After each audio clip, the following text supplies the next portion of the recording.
Welcome, Gretchen. I'm so excited you are here. Now, in the intro, I talked about who you are, what you're creating, and I just want to highlight your podcast, which is freshly out. I think by the time we release this episode, you will have had about a month and a half or two of podcast episodes.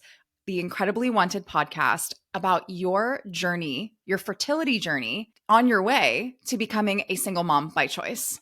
And Yes. I am just so honored and excited that I got to be a little tiny part of this podcast journey with you. And today I am excited for you to share with our full out listeners what this journey has been like, because you standing for what you desire, you choosing that age is not going to hold you back. You choosing that having a partner or not having a partner is not going to hold you back. You choosing to vulnerably, powerfully share your story of something that quote unquote goes against the norms is fucking massive. Like that's what we do here in the full out world. So I can't wait to get into the nitty gritty of your story. Welcome to Full Out. Thank you. I am so happy to be here. And it is so exciting because today, the day that we're recording, we didn't plan it, but it happens to be the day that the podcast is coming out. And it just feels so good to have this conversation with you, like outside of it and reflecting on all that has happened since I made the Yeah, decision to launch it. So, it's yeah, I'm so really good. excited to be here. I'm pumped. So, I would love for you to give the listeners some insight into where you are now and how you came to this decision. Do you want to start with your last relationship? Sure. Yeah. So I'll just Okay, give cool. like Let's dive right in. We're diving right in. yeah, the short version. I was previously married and we split up in about 3 years ago now. And the reason why we split up was because I had made the decision that I wanted to become a mother. And actually, I wasn't even sure that I did, but I just had a nagging voice inside me that knew if I didn't really take a hard look at this question for myself, that by default, I was going to miss my chance. And later, I thought there was a really high probability that I would regret it, or at least I would regret not that I just avoided it. So, but the problem was I was married to someone who was a hard no. He did not want to have kids. He had ended several relationships over this issue. So to even examine it to myself meant that it was potentially going to mean losing my life as I knew it and the relationship that I had. So long story short, I did. The relationship blew up and the marriage ended and I Can I knew pause you? that I actually want to yeah, know, yeah. what was it like for you to actually say what you wanted? Like, was that normal for you, or was that No. something that was new? It was it felt like a death march. I mean, that sounds dramatic, but I shared this story with you before in the podcast. There was this moment that, I had dipped my toes into bringing it up with him.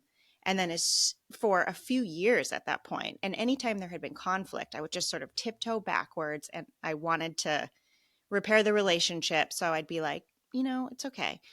And then there was this moment that I was like, Gretchen, it's now or never. You have to do this. And then you have to stand in your truth. And I remember that so clearly. I was sitting on the floor in an upstairs bedroom.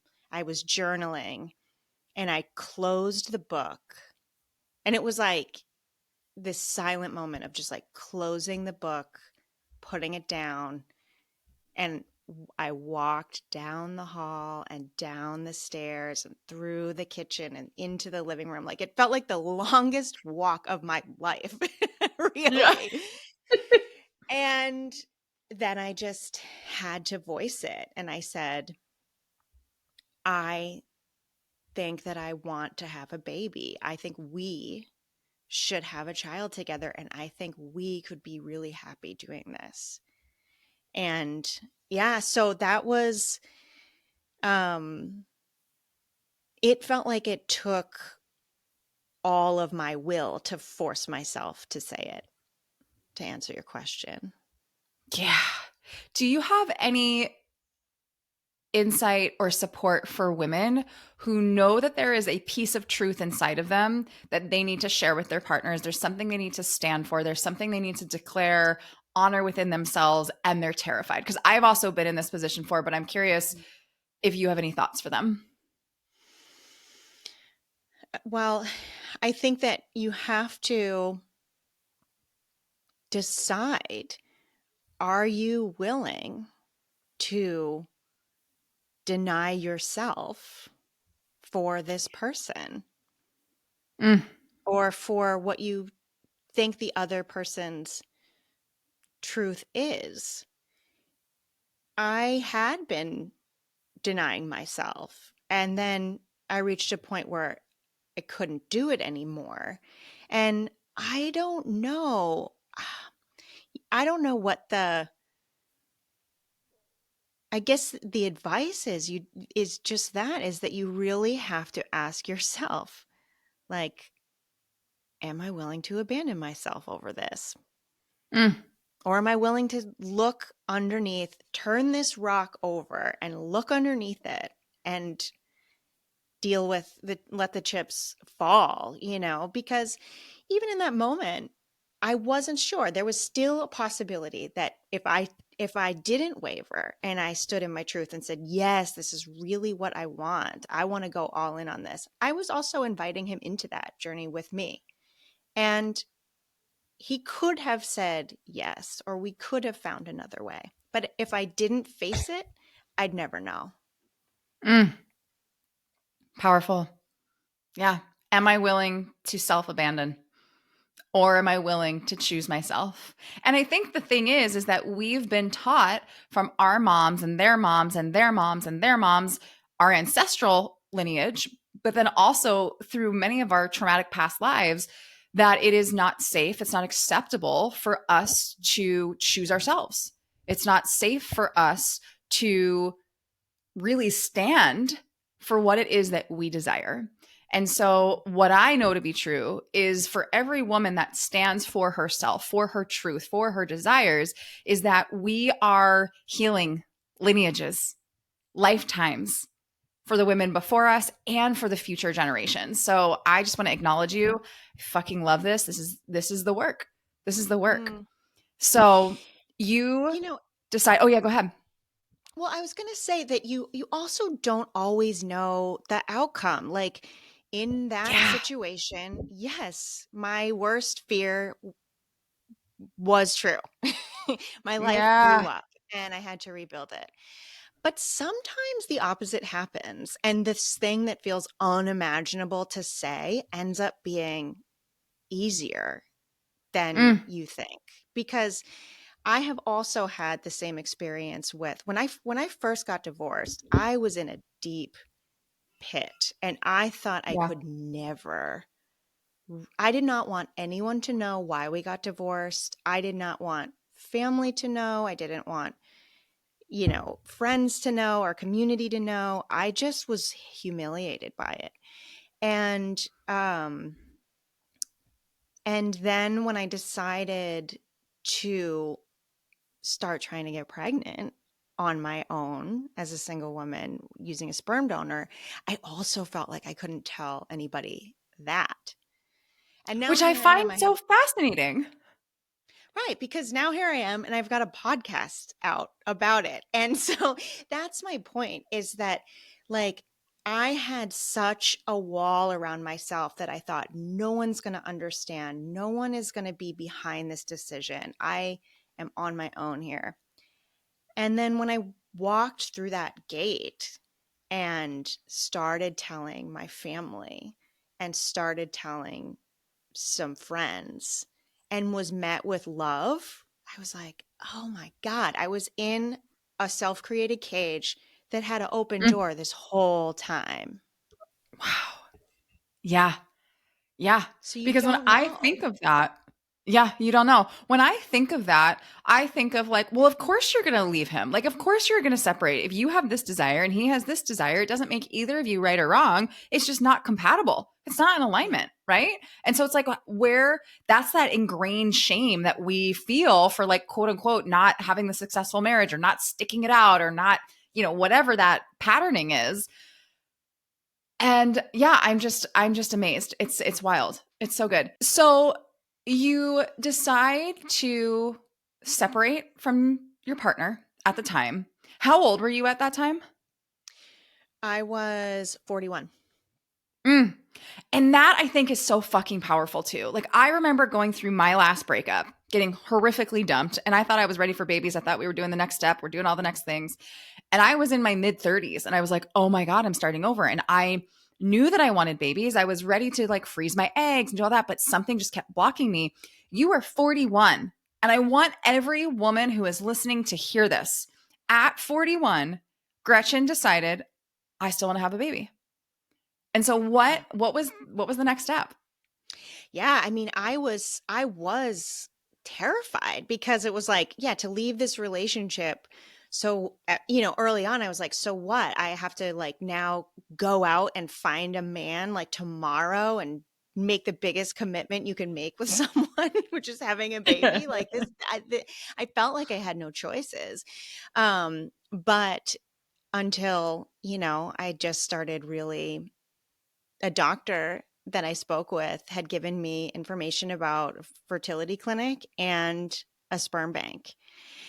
And I I think I kept that pamphlet on my counter for a couple weeks before I could even bear to like open it and go on the website and all of that. But yeah, I just started to look at sperm banks and educate myself about the process and what it was like, and started looking at profiles. And just like initially I think I was just I just was looking into the world and trying to see how it felt in my body, Yeah. because like I said, I didn't think anyone around me would understand, and that really comes from the fact that at that point I didn't really feel like I understood myself.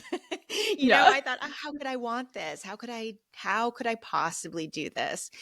And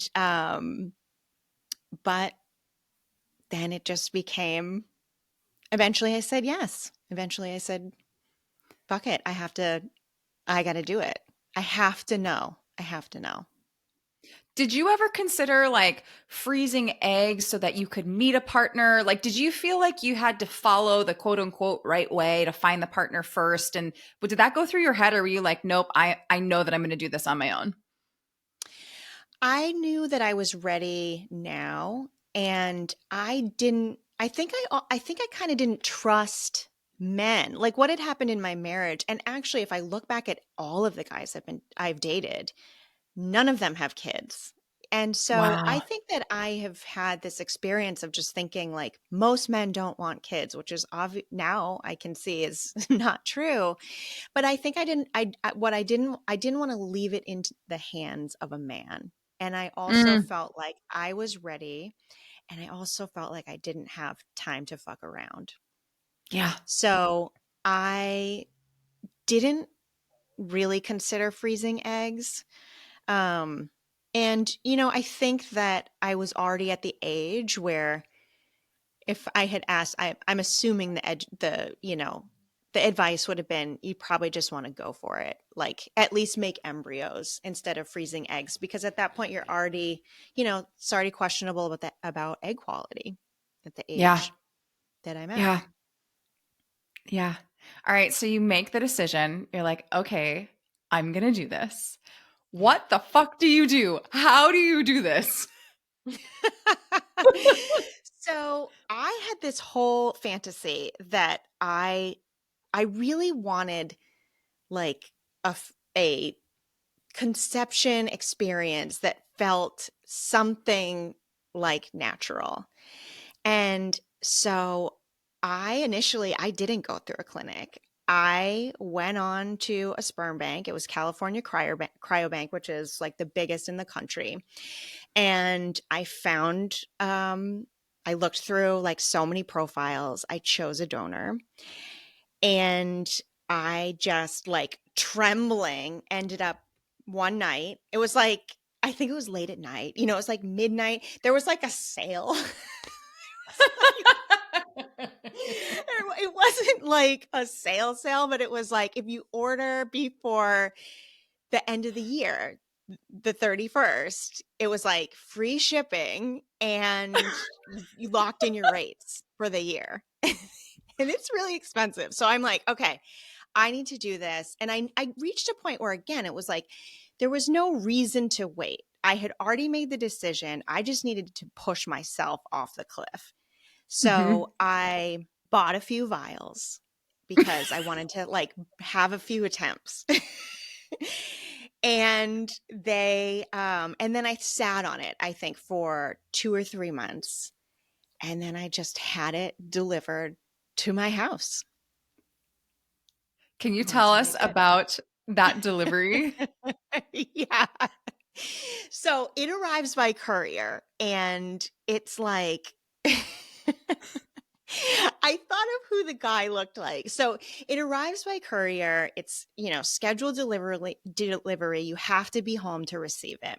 And at that time, I was living in this little teeny attic apartment on the third floor of this building with a family living beneath me. So I was like, kind of like waiting outside, like waiting for this delivery, didn't want the family to intercept it and be like, what the hell is this huge box that's so heavy? And the courier pulls up, and he's like, comes out of his like shitty like Honda Civic. He's in like a cloud of smoke. He like has been like chain smoking with the windows up. Clearly, he has like I remember him like he has like a weird toupee that doesn't match the bottom. I don't know if I made that part up, but like that's the kind of guy he was.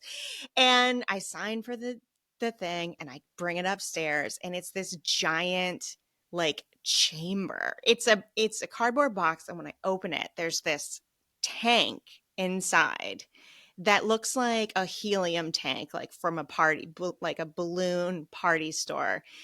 And so I open it up, and because you're supposed to open it up and verify that you have the right donor, like that's part of it. So you only have your donor number, which is like a 5-digit number. So I open up the thing, and it's like you got to crank it open. It feels very, very dramatic. I open it up, and then like smoke pours out of it. That's like like an 80s science fiction movie. Like smoke is coming out, and there's this long like there's a little handle with a long pole, and I'm just like pulling it out slowly, and at the very, very bottom there's a teeny little vial. It's like 1 inch tall, and it's covered in frost, and it has the numbers on it. It's the one. And then I just like put it back in, like lower it down into the tank, tighten it up. And I'm just like, oh my God, it's here. And it was like my roommate, because it was like I had to wait to ovulate. I had this thing in my studio apartment with me, like by the bed How romantic. for a few days. Yeah. It was wild. I had a dog walker. She would come over, and I would just always think like, is she looking at this tank? Like, does she see it? Does she wonder what it is? Like, is she reading the address? Oh my I don't know. god. She never said anything, but maybe she'll hear this and be like, I knew something was up. So so then you have how many vials in that one in this attempt? Well, there was only one attempt at a time, but I did that 3 Oh, got it. times. Yeah. Okay. And so will you And share what happens next? yeah, with those attempts, you mean, or like what happens next? Yeah. Yeah. So you have to wait until you're ovulating, and then so doing home tests to test your ovulation. And then when you get a positive LH test on the ovulation strip, you take the vial out of the tank, and you have to warm it up to body temperature. So you can like put it in your hands and kind of rub it back and forth together, or you can put it in your armpit. That's what I did. And you just have to basically, like, it very fast just becomes this very clear, thin liquid. And it's so small because it's been washed. So like just like the most potent sperm and a little bit of fluid is in there. So And when it's we were on your podcast, Bonnie and I were like crying, laughing. We're like, okay, yeah, is this like the whole load? Is this like exactly. a tiny It's bit? Like, what is happening here? exactly because like I think I was picturing like what you see in a movie where it's going to be this like big cup, like the same cup you get if you have to like pee in a cup at the doctor, and it's going to be like full of cum. But it's not. You thankfully you only get this little amount, which so it doesn't feel quite as like there's just something about like I mean, it's a stranger's sperm. It's weird. And so Yeah, you just that's don't wild. want to feel like this is, you know. Yeah. So Yeah, yeah, it yeah. feels a little bit more clinical when you get the actual vial. And then you put it in, you have to draw it up into a little syringe that has like an open end. There's no needle. But I mean, that's so scary too, because you have this like little vial on the counter and you have to draw it up. I was so afraid that I was going to like tip it over and it, you know, it's like gold, right? Like you Yeah. just don't want to lose this sperm. And then you just lay on your back and you put the syringe inside your vagina and press the plunger and then you wait. How romantic.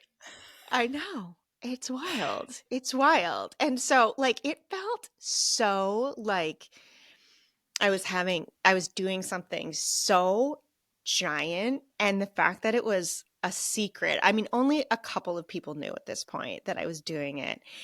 And it was I mean, I was excited. I was at that point, I was just thrilled because it was like, what is going to happen? Like, but there was Yeah. this moment right before it where I had to like cross that threshold again, where I'm like, okay, this, I'm going to do this. If I do it, it could actually work. Like, this isn't a joke here, you know, this could Yeah. actually work. Do I really want to do this? Can I really like, if it's a positive pregnancy test, can I stand behind this decision? And the answer was yes. And then I just went for it. Like I just stopped overthinking and I went for it. So what I would Yeah. tell someone else that was on this path or considering this path, I mean, there is something kind of cool about doing it on your own without a clinic, because when you do it at the clinic, it is the opposite of feeling sacred. You know, you just feel like you're at Yeah. the gynecologist getting a pap smear. Yeah. Um, when they do what's called an IUI. So what I did was called an ICI, which is intracervical insemination. So that's the home insemination. And you are basically just putting the sperm inside your vagina, just landing in the same spot as it would be when you have sex.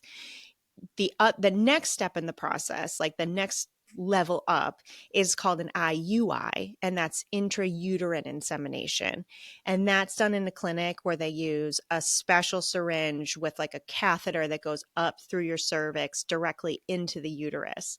So it Oh, got it. eliminates a phase of travel, um, putting it closer to where the sperm needs to end up, and then it has to make its way up the fallopian tubes to the egg. Um, so you can do an ICI at home. You can do it with a sperm bank, or if you had a live donor, say you knew a person that was going to give you their sperm, you could do that and they would just have to give you their sample, meaning jerk Mhm. off and hand you the results. But then they would, and then you can actually buy insemination kits even at Target. I've since Wow. realized.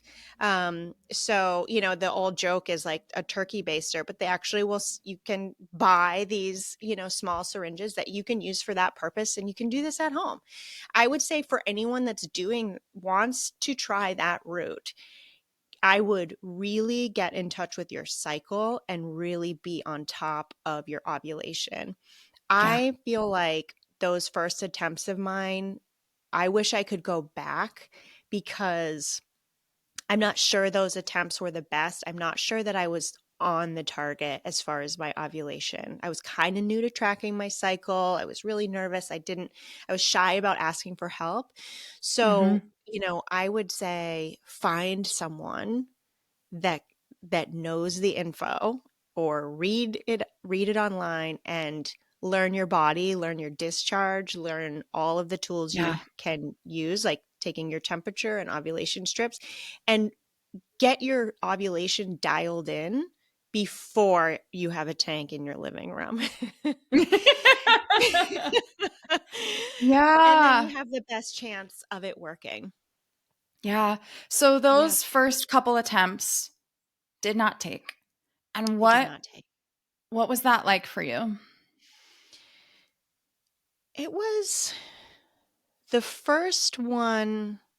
The first one not taking was the hardest one because I had never been in that situation before. So every little, I felt so aware of my body, and I'm a pretty body aware person anyway, but I just felt so aware of every little twinge and every little like bloated feeling. And anytime I Yeah. was tired, I was like, oh my God, I'm pregnant. Um, and what I've realized since is like part of that is that all of those early pregnancy symptoms mirror the feelings that you have right before you're about to get your period. So Yeah. it's your body can really trick you. And so I felt, I was like, oh my God, I think I did it. And I was really believing that I might be pregnant. And so that I think I just really wanted it to be easy too. Yeah. I think maybe I felt like if I got pregnant on the first try, then it would be confirmation that I was on the right path and I had done the right Mm. thing and I wouldn't have to question it, you know? Yeah. And so Totally. I think that's really, I just realized that now. That's really what I wanted, Yeah. was that validation from like the Sure. universe. Sure. Of course. Of course. So fast forward. Yeah. I know that. Okay, I want to say this for the listener also. If you want the in depth scoop, Gretchen's podcast, literally, you need to go listen to it because we literally, the two of us and our friend Bonnie, who Bonnie was Yeah. on our Full Out podcast too, we go like into the nitty gritty and all of the details. So if you want more, I'm just going to keep sending you back to Incredibly Wanted because Yeah. it is fascinating. For our Yeah. podcast today, we're going to forward through your story. Where do you feel like is the next piece that you feel like we should pick up? Hmm. Well, I think that to fast forward, I ended up, so I had given myself 3 chances to try at home, and then I decided to start working with a clinic. And I went through the whole process of doing the IUIs and then moved on to IVF. And in my podcast, I go into much more detail, but my mom ended up getting really sick and with a rare terminal illness, brain disease, and ended up dying. And so that was going on while I was going through this process. And that kind of derailed the timeline. And I don't think my body was in the best place to be, in this like fertile Of course. ground. But so fast forward, I went through IVF, but during that process, during that whole time, I think I was going through a very necessary internal process Yeah. of truly getting on board with my choice, my feelings of capability to really step into this role as a mother, and to really accept that not only was I going down this road of trying to get pregnant and start a family on my own, it it it was not just like when life hands you lemons, you make lemonade. It eventually turned into, no, this is the path that I'm on and I like it and I'm happy I'm here. And that Mm. evolution has been crucial. And so I am actually now in the middle of my second IVF attempt and woohoo! Cheering over And here. I will be finding out what is if I'm pregnant or not very soon. Um, but I think the difference between this attempt and all of the others is that I am just fully open now to life and fully ready and fully in a place where if I get to welcome this child into my life, I will be carrying no shame around how Yeah. it is that they came to be. And that's essential, I believe, for their well-being. Yeah. So for those reasons, I'm glad that I didn't get what I wanted earlier because I wasn't ready. Yeah.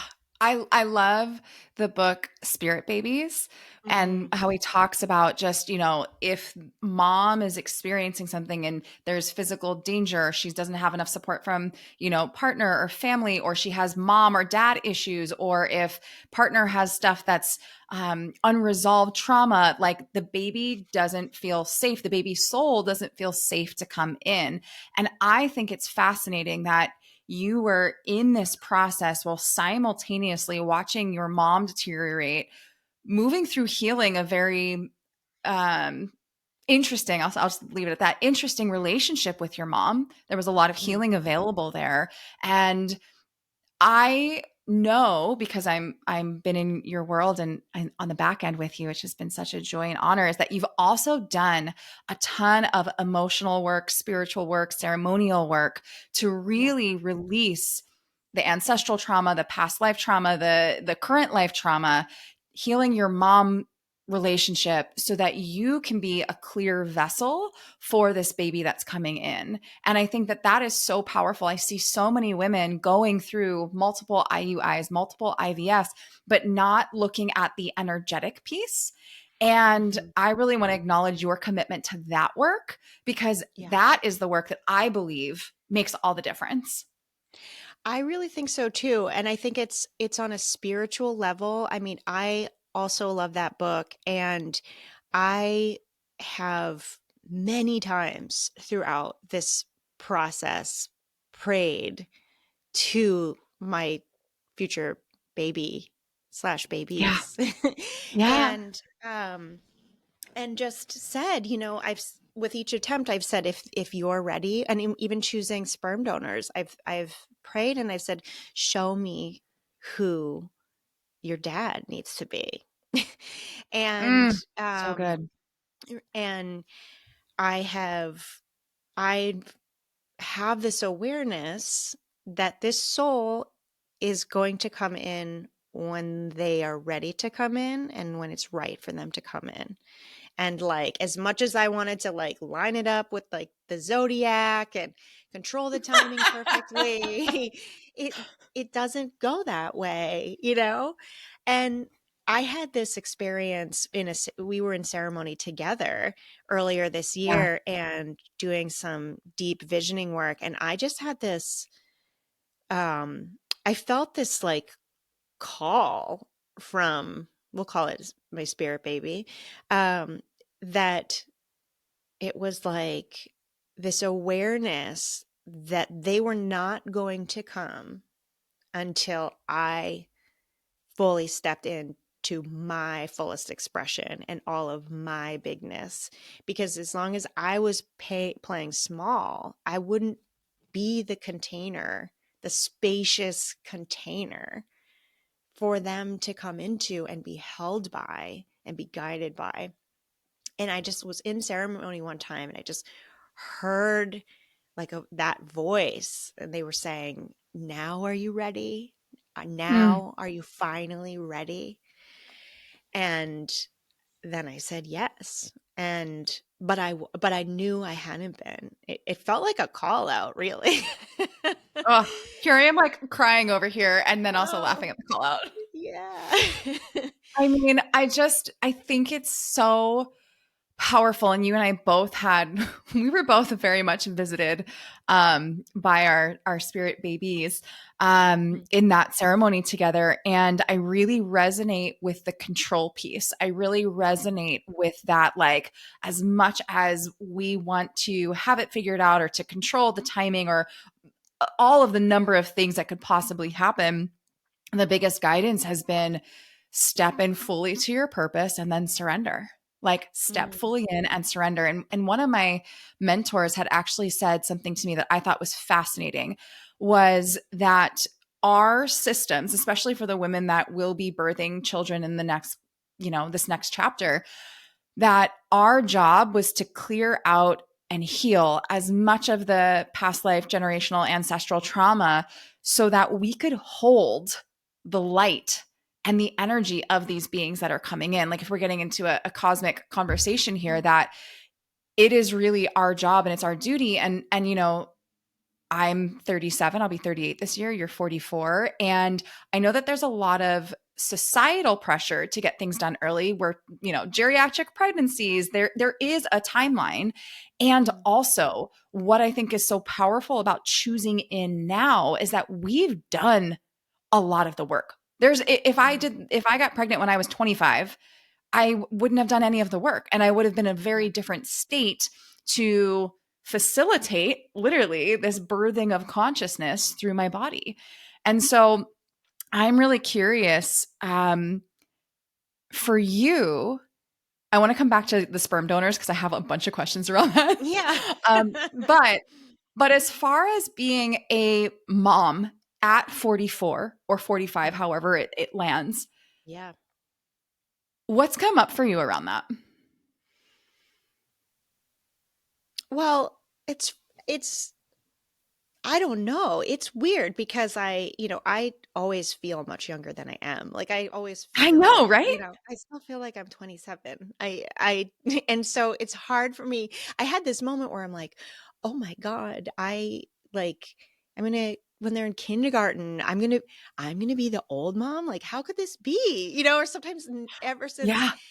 I've, as this gets closer to reality, I'm like, oh my God, like, so there might be like 24-year-olds and I see like what a 24-year-old looks like. I'm like, oh my God, they're going to think I'm so Wild. different. But, I don't know. It is what it is. And but I think more than that, I do sometimes have, I'm a little afraid of this cycle that I'm in now, like if it doesn't take, I think I have one more attempt in me, but it's like, you know, I, there's not all the time in the world. And that's just it's a strange feeling Yeah. to experience that because when you're younger, it just feels like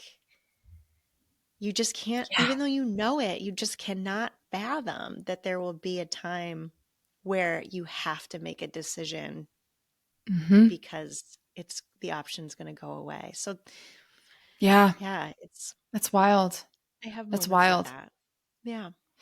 Yeah. But mainly Well, I feel, to your point, I feel strongly that I wasn't ready to, I don't yeah. feel like I've messed up um, and should have done this in my 20s or even my 30s. I really wasn't prepared. It took me this long to be the person that I am, the person that I feel like is the right person to take on this role. I feel, Fuck you know, yes. growth is cyclical and never ends. And so it's not like I'm done, but I definitely have dealt with a lot of things that had been undealt with. Yeah. Yeah. Yeah. Okay, I want to I'm looking at the time. I'm like, okay, there's a couple more things that I want us to Yeah. touch on. Yeah. So, can we talk about the sperm donors? Like, how in the hell do you choose sperm donors? And you've had to choose multiple sperm donors at this point because you've had multiple attempts through the ICI, the IUI, and the IVF. So, can you Yes. talk us through?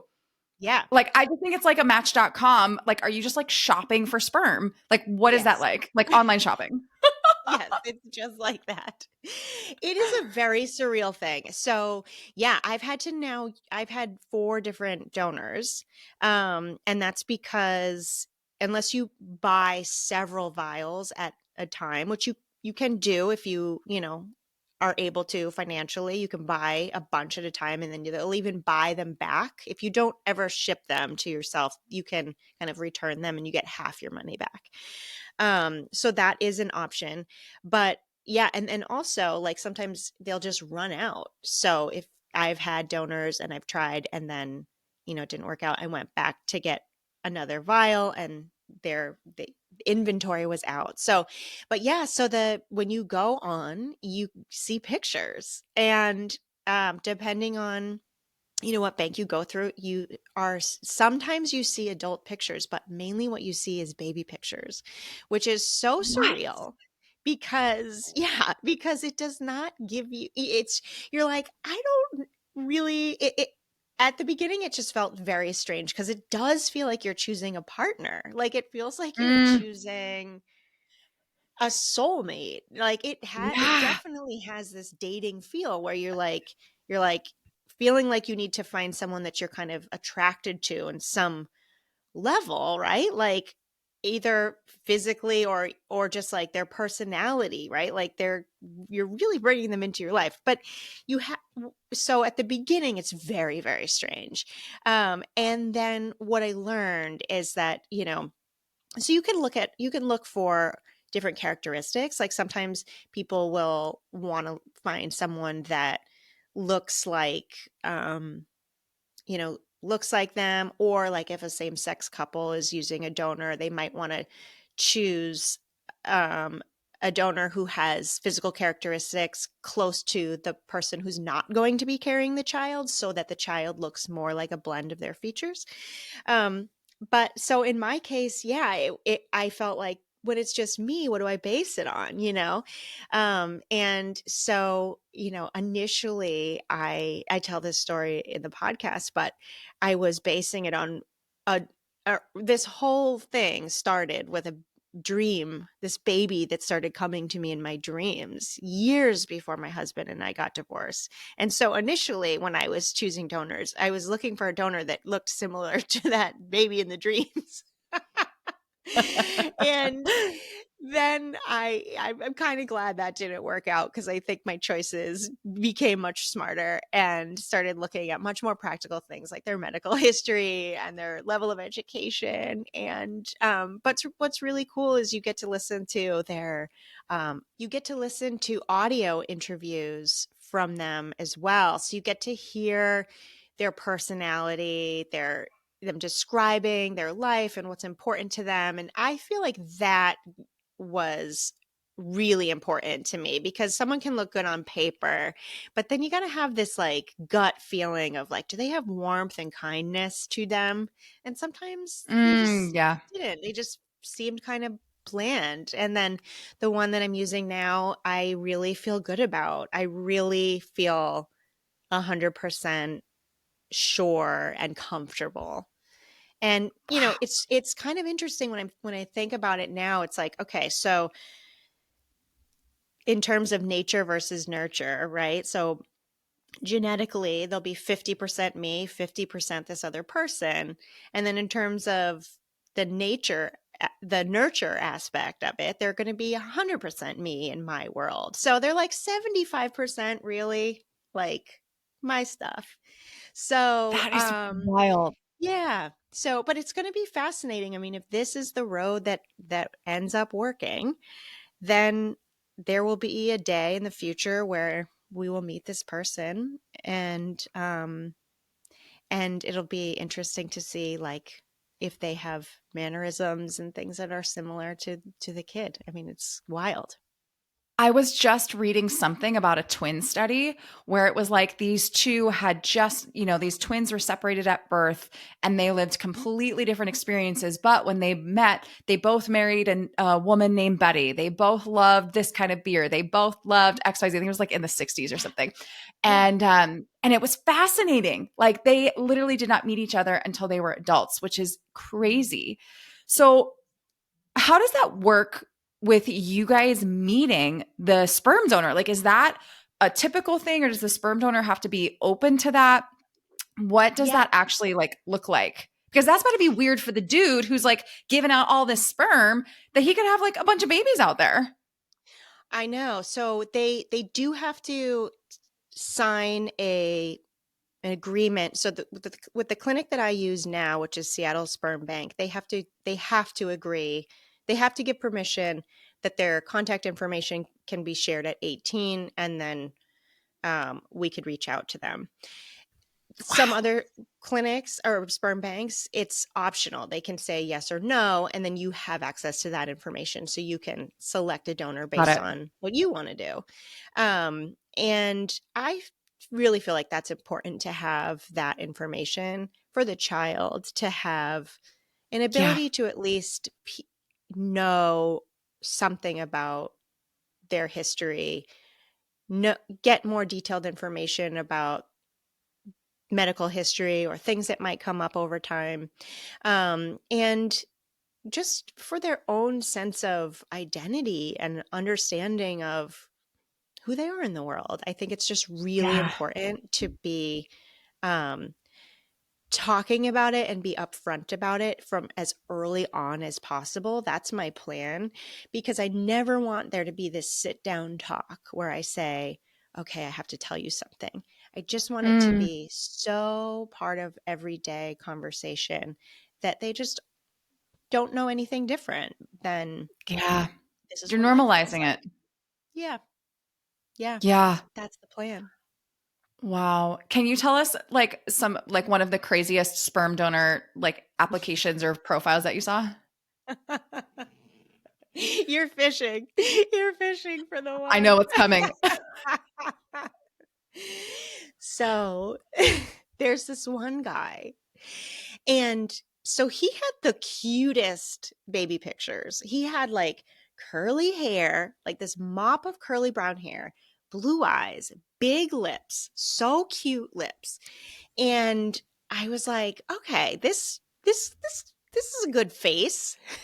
It's a This good is some face. good like features to work with. And so I start like prying into it. He seems smart. He has like a good education, good job, and then I'm like, okay, so what's the deal? Why does this guy like have so many vials? He had so many vials. They're never, it's his inventory was never moving. I'm like, there's what is this, like the algorithm off? What's going on? So finally I'm like, okay, he might be the one. So I listened to his audio interview, and the interviewer's like, okay, so tell us about some of your hobbies and interests. And he's like, oh, well, during the COVID era, the COVID shutdown, I got really interested in microscopes. I bought myself a microscope and I got really interested in examining things under the microscope. And she's like, oh, that sounds so cool. Like, what did you like to look at? And he's like, oh, well, the most fascinating thing that I looked at that I loved is I love to look at my own scabs. And the thing about that is like, not only is this just like a weird, like I picture him being like in the dark, all alone, like just, and then I'm like, but why does he have so many scabs also? Like I have He's no got enough available to look scabs. under the I have no microscope. available scabs. You know Why what? does Come to he think of it, always I have have no one on available scabs right hand? now either. Oh, this poor Oh my man. God. This poor man has no idea. Like, that is not the way for your sperm to be chosen.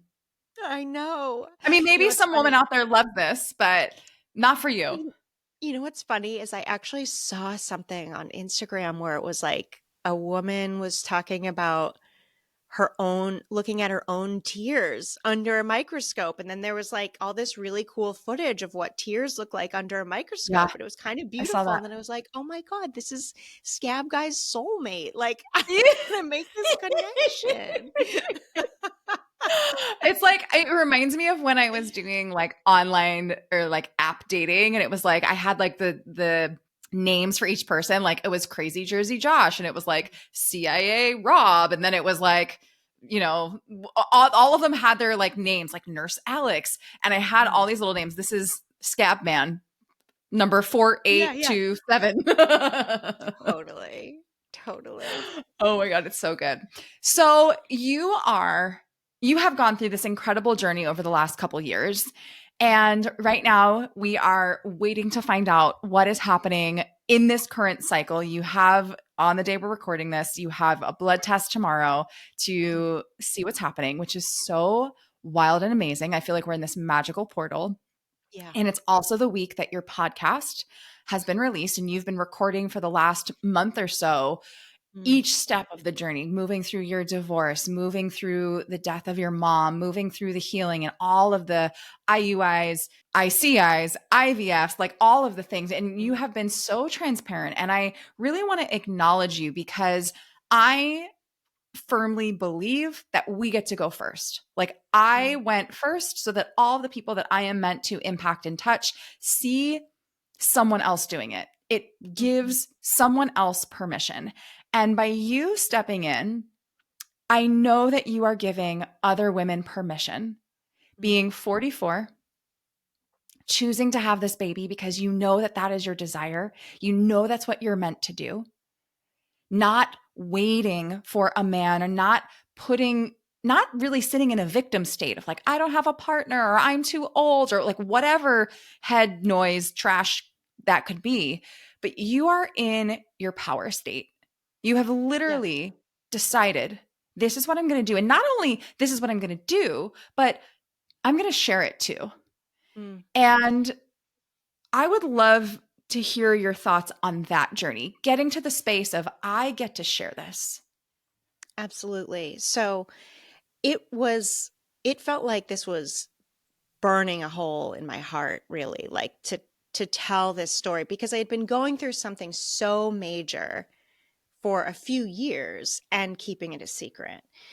And so once I started recording the podcast, it felt like a huge relief to start Yeah. working on this.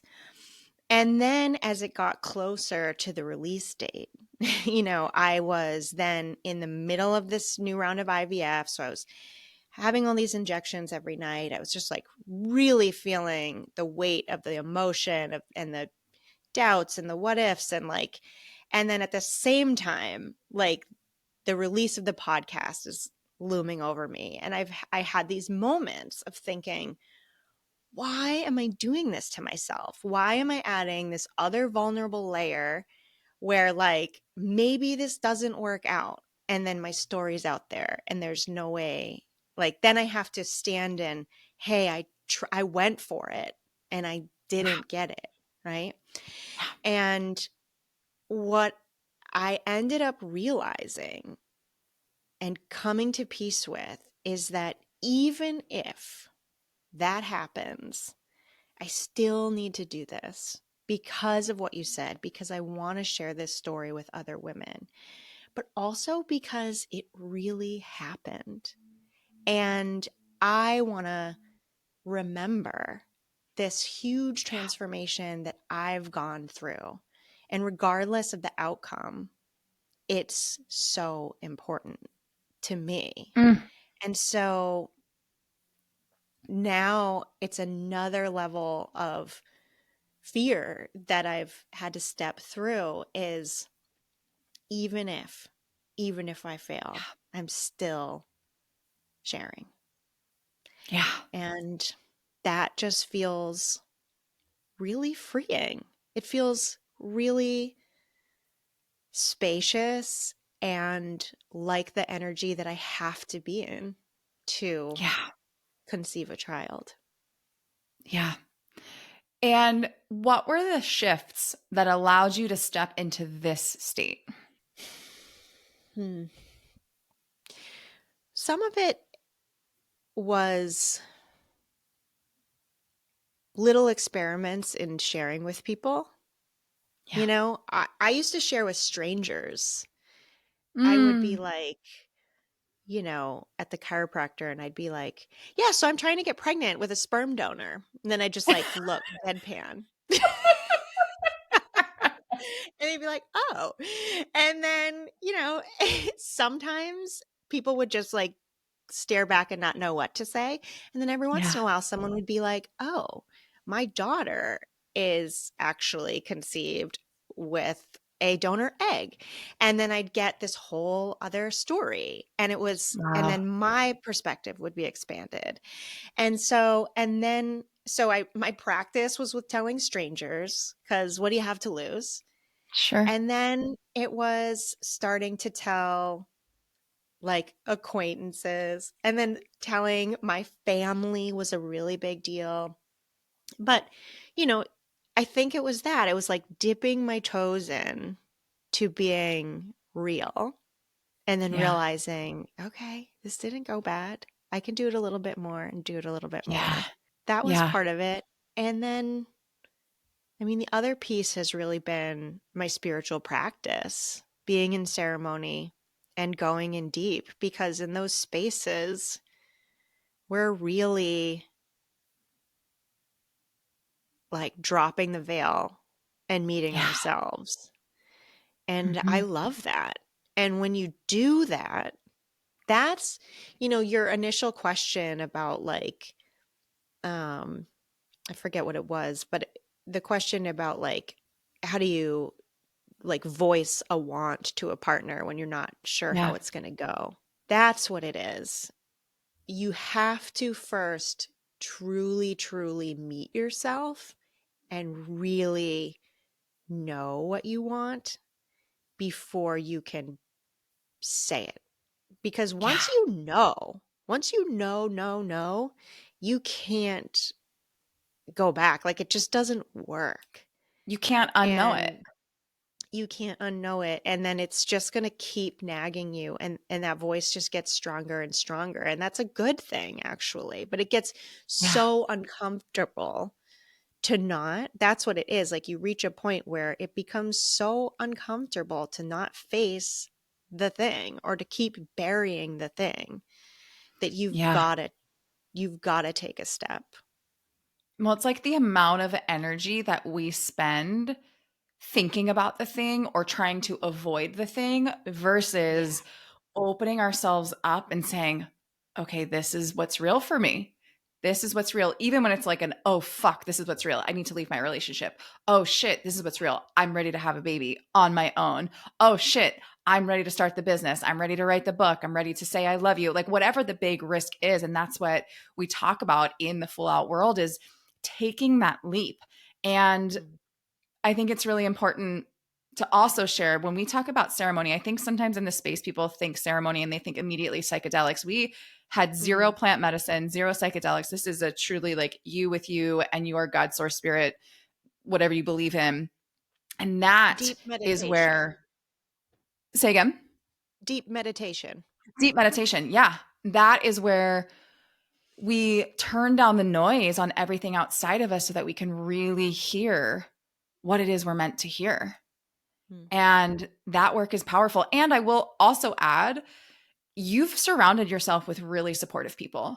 Like Mhm. you, with our group, with our ceremony group, with the other women that you have in your life, like you have really surrounded yourself with support. You've surrounded yourself with support in every part of this podcast and every part of this fertility journey. And I think that that is incredibly important because you have the Mhm. people there that are checking in on you, that you can call if you're upset or scared or in fear or if you've forgotten your truth. And I talk about community all the time. I talk about our internal tribe, our go to sisters. And it's so, so, so important. So It important. is. It's so important to have friendships with other women who are going for it. And it doesn't have to be Yeah. going for the same thing at all, but it just has to, you have to have that thing in common, that you have this internal drive, just like pulling Yes. you by the heart towards something, because those are the people that you can talk to about the ups and downs of it. Because like, I don't always feel confident about this. I have these Sure. moments where I'm like, shit, like, and I go back into the what ifs, and then I'm mad at myself for the what ifs. And then, I get better at handling that, but I also now have my people that can be like, Yeah. just, just You got it. be like, I see you. I see you. Yeah. Sometimes that's all you need. Yeah. Yeah. Beautiful. Gretchen, is there anything that we didn't touch on that you feel called to share right now? Any Hmm. words of wisdom, advice, parts of the story, anything you feel called to share? One thing I just want to say is that it's kind of a simple thing, but it's a big thing.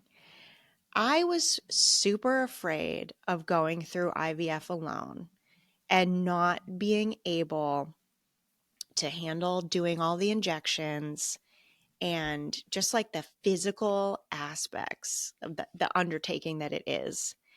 And I just want to tell any woman who is going down this road by themselves that it is not usual, and most people have a partner with them, there with them doing it, but you can absolutely do it. You will just find the bravery and you can do it. Yeah. Thanks for going first, Gretchen. Thank you for going first. Thank you for sharing your story. You guys go check out Incredibly Wanted on iTunes and Spotify.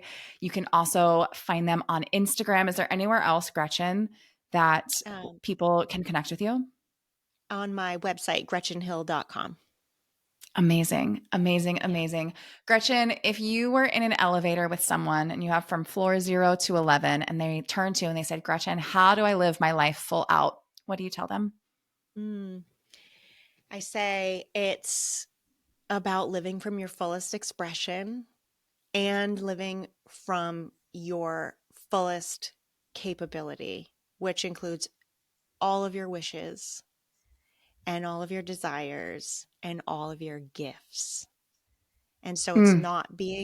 not it's not being afraid to let your talents shine bright. Let's fucking go. My friends, if you loved this conversation, it would mean the world to us if you took a screenshot, you shared it on Instagram and tagged us, you shared it and sent it to a friend. I know that Gretchen's story is so inspiring. So let us know your biggest takeaways. Let us know your hearts. We love, love, love spreading stories of women in their full power, living their lives full out so that you feel that permission to, you feel that spark, that inspiration, that motivation to go do the thing that is going to light your soul on fire. Thanks for being here, and we'll see you next time. Thank you so much for joining me. If today's podcast inspired you in any way, we would love your support in spreading the word.